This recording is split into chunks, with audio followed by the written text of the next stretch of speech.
এ তুমি কি বলছো শিখা? হ্যাঁ, তোমার কি মাথা খারাপ হয়ে গেছে? হ্যাঁ, এইসব অসম্ভব চিন্তা তোমার এলো কোত্থেকে বলো তো? না না না, হতে পারে না শিখা, হতে পারে না। যা ঘটেছে তাই তো বলছি গো, আমি নিজের কানে যা শুনলাম তাই তো বলছি। এগুলো শুনে আমি কি করে চুপ করে থাকি বলো?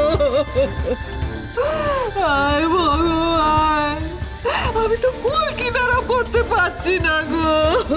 এই ছিল ওদের মনে। শিখা, কোনো কিছু ভুল হচ্ছে না তো কোথাও? দেখো তো, আমার তো মনে হয় দেখো ঝিলমিল অন্য কথা বলেছে। মা কালী গো, মা কালী, এ কি হলো গো? তোমার ভাগ্নির প্রতি সব মায়া মমতা সব উবে গেছে। হে ঠাকুর, পুরুষটাকে একটু বুদ্ধি শুদ্ধি দাও। কি বুঝতে পারছো না? ওরা আমাদের কলকটাকে পুড়িয়ে মারার প্ল্যান করছে। আমি তো ভেবে উঠতে পারছি না গো। এই ছিল সাত্তকের মনে, আমাদের কলকটা মুক্ত বলে ওটাকে একেবারে কপাল গো। না না, এ তো আমি স্বপ্নেও ভাবতে পারছি না। একে কেমন কথা? না,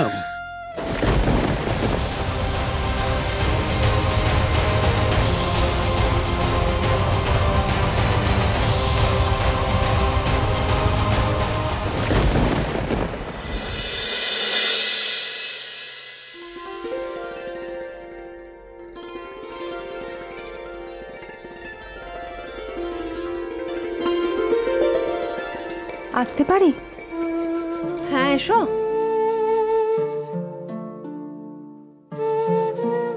এসো। বাহ, এটুকু সেজেছো কিন্তু কি সুন্দর লাগছে তোমার। মন থেকে বলছি। মন থেকে বলা কথা আমি বুঝতে পারি মনীষা। জানো, আমার দিদিও খুব সাজতে ভালোবাসতো। আর ফুল, দিদিয়ার সবচেয়ে প্রিয় ফুল ছিল গোলাপ।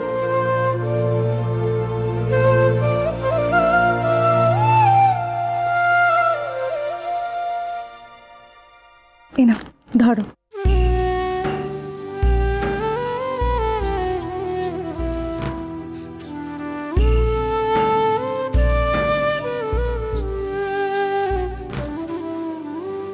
তুমি জানো, দিদিয়াকে জন্মদিন, বিবাহবার্ষিকী, যে কোনো অনুষ্ঠানে একরাশ ফুল দিলে কত খুশি হতো। অবশ্য দিদিয়াকে খুশি করার খুব একটা সুযোগ আমি পাইনি, তাই ভাবলাম দিদিয়াকে তো আমি হারিয়েছি, কিন্তু যে আছে সেও তো আমার।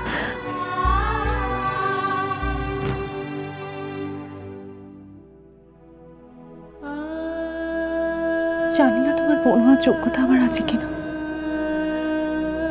জানি না সত্যি কোনোদিন তোমার বোন হতে পারবো কিনা, কিন্তু সবকিছু জেনে তুমি যা আমার জন্য করেছো সেটা দিদি যাচ্ছে অনেক অনেক বেশি।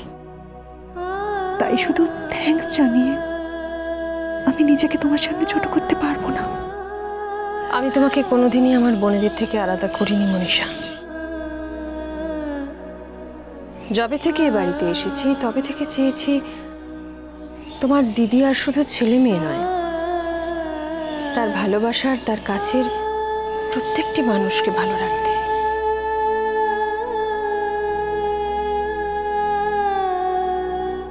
আমি জানি না আমি সফল কিনা, কিন্তু আমি চেষ্টা করেছি সবাইকে খুশি করার।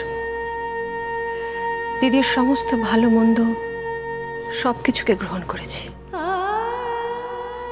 সৌভাগ্যবশত সেদিনটা আজই, কিন্তু দুর্ভাগ্য আমার, আমি তোমাকে চিনতে এতগুলো বছর দেরি করে ফেলেছি, তোমাকে দূরে সরিয়ে রেখেছি।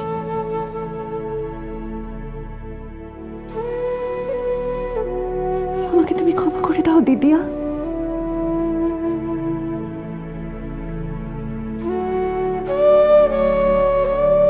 তোমার উপহার ভারী সুন্দর মনীষা। তুমি আমাকে মনি বলে ডাকতে পারো না?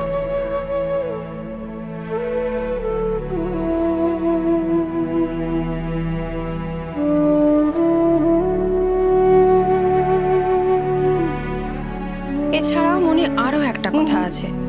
ওই নামে আমাকে ডাকবে না প্লিজ। আমার দিদিয়া আমাকে যে নামে ডাকতো, আমার জিজু আমাকে যে নামে ডাকে, আমি চাই না অন্য কেউ আমাকে সেই নামে ডাকুক।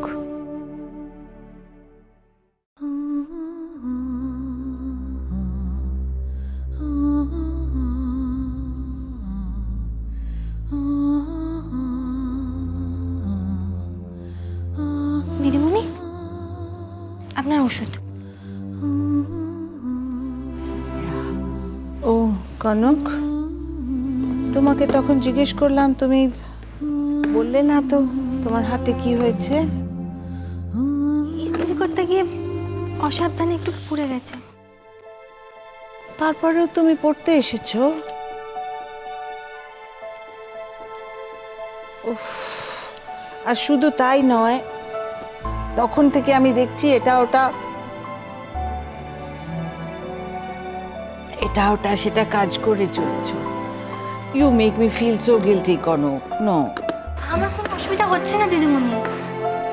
না না না, আমার ভালো লাগে না তুমি এখানে আমার কাছে পড়তে আসো, এসে সেই সময় কাজ টাজ করো, আমার ভালো লাগে না।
দিদিমণি, আপনার কফি। ওই দেখো, আবার তুমি কাজ করছে। আমার কোনো অসুবিধা হচ্ছে না দিদিমণি। আর ভাগ্যিস আমি এলাম, নাহলে কি হতো? আপনার শরীর এত খারাপ, বাড়িতে কেউ নেই, কাজে দিদিও ছুটিতে গেছে, আপনার তো কিছু খাওয়া হয়নি। আমি রাতে আপনার জন্য স্যুপ বানিয়ে দিই। না না না না না, no Kanak, no. I am so sorry Kanak. আমি তোমাকে বলেছিলাম যে আজকে তোমার টেস্ট নেব, কিন্তু আই ফিলিং সো উইক। আমি কোয়েশ্চেন পেপার সেট করতেই পারিনি, সো সরি। সে হবে খুন।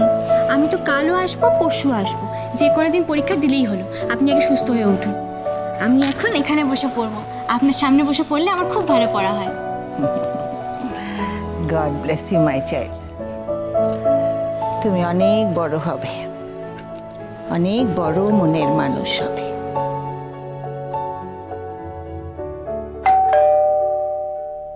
এই সময় আবার কে এলো? এখন তো সাত্তকীর তোমাকে নিতে আসার সময় হয় নাই। হ্যাঁ, দাঁড়াও দেখি। আপনি বসুন, আপনি বসুন, আমি দেখছি। কি তারা রে বাবা, কে ডাকছে তোমার বেল বাজিয়ে?